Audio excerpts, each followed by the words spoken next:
అండి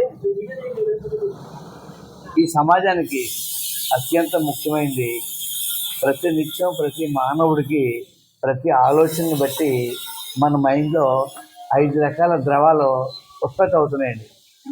అంటే నేను సైన్స్ స్టూడెంట్ అండి. అంచేత సైన్స్ ప్రకారంగా కొంచెం వెళ్తూ ఉంటాను. ఏంటంటే BOSE అని 4 ద్రవాలు అలా దృష్టిని చూడగానే మీ పట్ల నాకున్న అభిప్రాయాన్ని బట్టి ఆ ద్రవం రిలీజ్ అవుతుంది.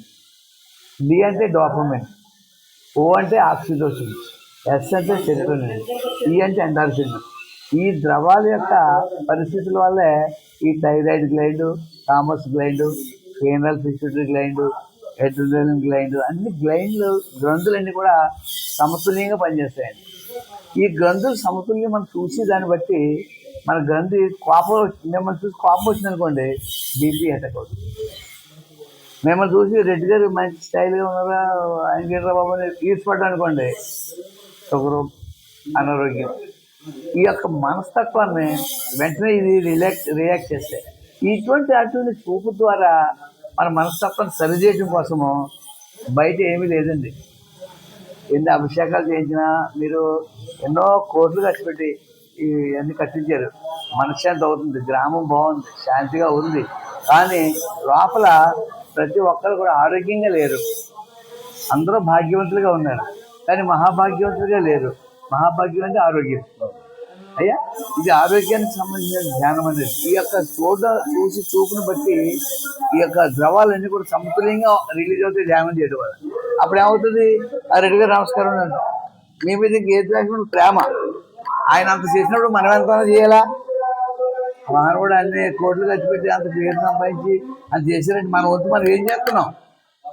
ఆయన చేస్తారని చూడకూడదు, మన పని మనం చేయాలన్న ఉద్దేశం మాకు కలుగుద్ది. ధ్యానం చేస్తేనే కలుగుద్ది, లేకపోతే ఎందుకు కలుగుద్ది? ఆయన ఐశ్వర్యం ఉంది, ఆయన లక్ష్మీపుత్రుడు, ఆయన చేస్తాడు, మన దగ్గర చేస్తాం అనుకుంటాడు. ఈ భావం పోతుంది ధ్యానం చేయటం వల్ల. మీరు చేసినట్టు దానికి మరింత ప్రజానీకానికి, గ్రామానికి ఎంతో మనకి ఉపకారం అవుతుంది ఈ ధ్యానం అనేది.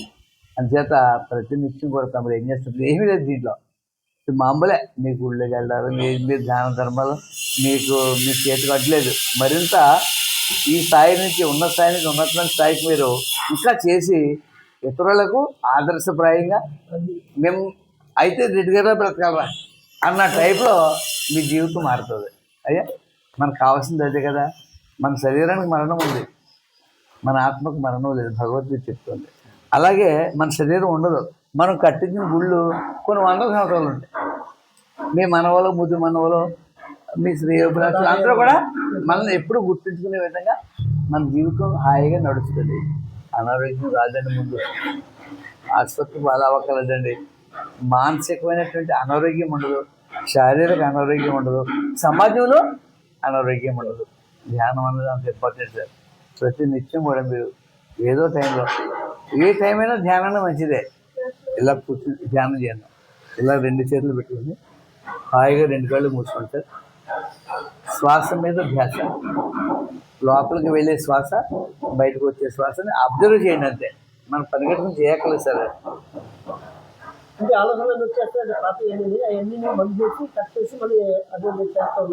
శ్వాస మీద ధ్యాస 5-5 నిమిషాలు.